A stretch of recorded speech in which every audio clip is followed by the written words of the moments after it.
So, Mr. Ainsworth, you tested positive for marijuana. When's the last time you smoked marijuana? The week of New Year's.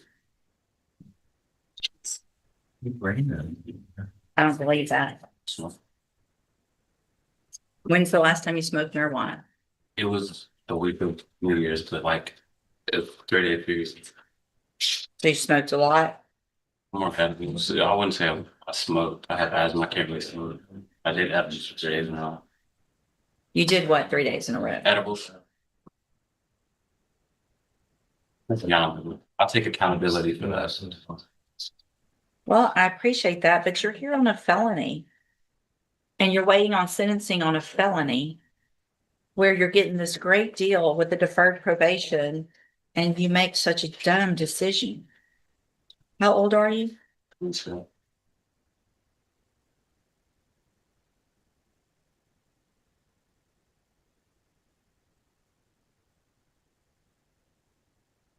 All right. You have no history.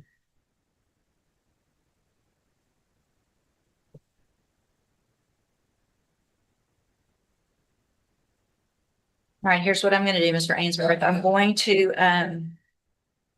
find that you previously entered your plea of guilty freely and voluntarily. I'm going to, excuse me, find sufficient evidence to find you guilty. I'm going to follow the agreement that you made with the district attorney. I'm going to defer all proceedings and place you on probation for 4 years. You're ordered to pay a $500 fine and to follow all of the rules and conditions of probation. One of those is going to be, well, a couple of things. One, I want a substance abuse evaluation done just to see if there's any underlying issue that needs to be taken care of. And if so, whatever treatment they recommend, that's what you have to do. In addition, I am going to order that you wear a drug patch for some amount of time between now and whenever probation feels like it's been long enough. You need to have that drug patch on within 24 hours.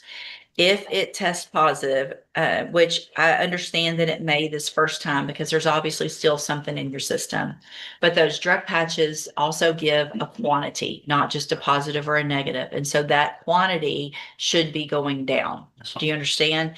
If it's staying the same, if it's going up, then I have no choice but to believe that you are using marijuana again. You're going to end up, what I'm going to do is if there's a positive drug patch, probably after the first one or so, I'm gonna let probation work on this, then I'm ordering right now that you enter and successfully complete the substance abuse track of the ISF program, but I'm going to hold that in abeyance. So let me explain what that means. ISF is a 90-day in custody treatment program. I'm not going to make you go today, but if you test positive for marijuana, again, probation doesn't have to come to me. All they have to do is send a paper over. I sign it. There's a warrant issued for your arrest. You go into custody and then you go to that treatment program. You understand? So this opportunity is an excellent opportunity that you're being given today because you don't have a felony conviction on your record. You'll never be a convicted felon if you successfully complete this probation. At the end, the case is actually dismissed. If you violate, though, you could be brought back into court, found guilty. So you become a convicted felon, which will ruin your life in many ways. And you could go to prison for between 2 years and up to 10 years. Do you understand? So if you're whatever it is, edibles, smoking, whatever, even if you think it's not the illegal kind or whatever, if you test positive, you don't need to use anything at all that could potentially test positive for THC. Do you understand? If you're having issues with that and there's some type of issue, then you need to talk to probation. Because if you ask for help up front, they might get you some outpatient treatment instead of this ISF. But if you don't and you test positive, you're gone. Okay. All right. I'm handing you the trial court. Sorry, I'm gonna hand you the trial court certification. That will show that this is an agreement that I followed. And so you've waived your right to appeal. You need to have a seat here in the courtroom. Probation will call you up when they're ready to go over your paperwork. Good luck to you, sir. Just anywhere in the court. She's going to call you up to her desk. So just listen for your name. yeah.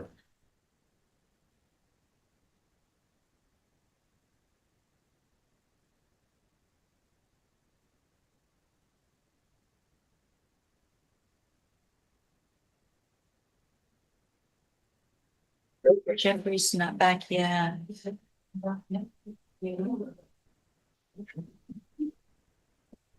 Okay, Mr. Kevin Lane on Ahmad LeBlanc. Oh, wait, I don't have that back yet. Hold on a second. I don't have the drug test back on Mr. LeBlanc.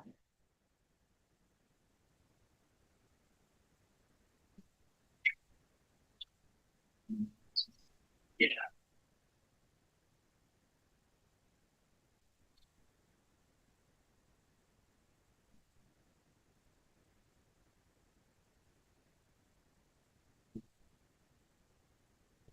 All right, Miss August, come back up, ma'am.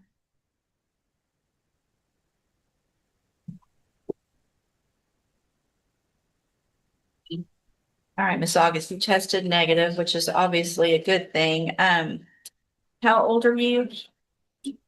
I'm sorry? I'm 22. Are you, did you say you are or you are not working? I just really stopped working like. I can't understand you. I just really stopped working like 2 weeks ago. And why was that? Because I was sick and I slept in my work like 30 minutes trying to get better and they said I was sick. But I'm looking for a job now. I'm going to find that you qualify for a court-appointed lawyer. I want to get something working on your case since you're on probation and we're having all of these issues that we've been having with regard to alcohol and things like that. I'm going to have you step in front of the clerk. She'll let you know who that's going to be. I also want to warn you today, if you test positive for anything, including alcohol, again, we won't even have a hearing. There will be a warrant that goes out for your arrest. You will be in custody, and you obviously you already are, and you definitely will at that point be looking at your probation being revoked. Do you understand? Yes. So there's no slipping up. There's no taking a sip of a twisted tea or anything else that you're saying you're doing. If you do that, you're in jail and potentially going to prison. It's that important. Okay, step in front of the clerk.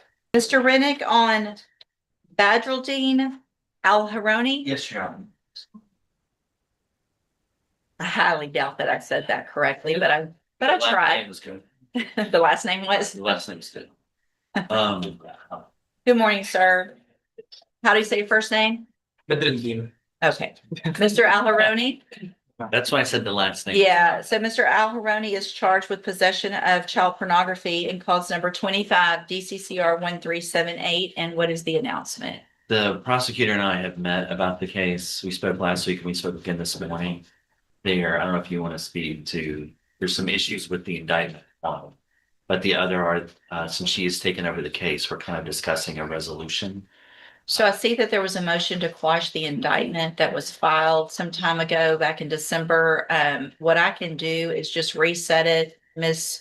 French, since you're just getting on the case, give you some time to look at that indictment. If something needs to be amended, you can take care of that. If you think it's fine, then we'll have the hearing on the motion to quash at the next court date. Or if you guys come up with some agreement, we can take care of that. But I'll just do a normal reset so you guys can look more into it. And And she then- jumped into it pretty fast. We've had some really good. Yeah, pretty good no, I have no doubt she has. She's So- jumped into them. So we'll do a normal reset. Stay in touch with Mr. Rennick so that once he gets any information, offers, things like that from the assistant district attorney, then you can visit with him and we'll see if we can get a resolution. Thank you, You're Joe. free to go. Thank you. Thank you, Your Honor. Morning, gentlemen. Good morning. Morning. All right, sir, you diving, Kalina? Yes, ma'am. This is 24 DCCR 2432. Mr. Kalina is charged with injury to a child, elderly, or disabled individual. And what is the announcement? Judge, I think we're on the goal line to a resolution. The court would allow a last reset. Any issue? Judge, Mr. Cat was on this for quite some time. Yeah, I see that there Mr. was- Kelly has been on a shorter period of time. We're not quite there yet. We've kind of countered a couple different things, made a few phone calls, but All right. we're doing our best. Thank you. I'll just do a normal reset. This, I know you haven't been on it very long, but this will be the last reset just because the case is getting long in the nature of the offense. And Understood. so make sure, Mr. Kalina, that you stay with get in touch and visit with Mr. Kelly before that next court date. Once he gets any final offers from the state, you guys can go over that and we'll get an actual announcement at that next court date. Okay, Thank you, Judge. Thank you. Mr. Kimler, I was holding on Raphael Glover. Right. Right, sir, you're Raphael Glover? And Mr. Glover's case is set for trial to begin with jury selection next Monday and cause number 24 DCCR 0232. And what is the announcement? Your Honor, the state had tendered a new offer today of 10/10. Mr. Glover's informed me that he's refusing that. We're still requesting a trial.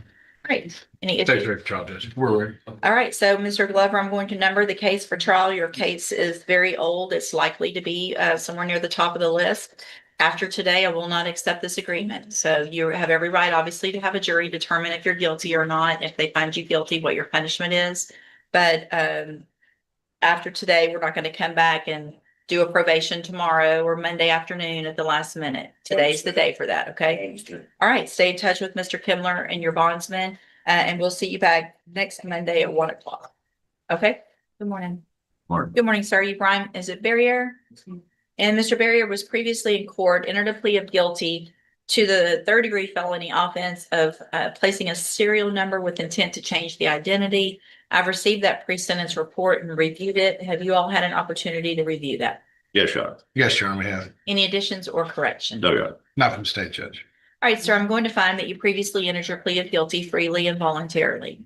Find sufficient evidence to find you guilty, and at this time, follow the agreement that you made and find you guilty of placing a serial number with intent to change identity.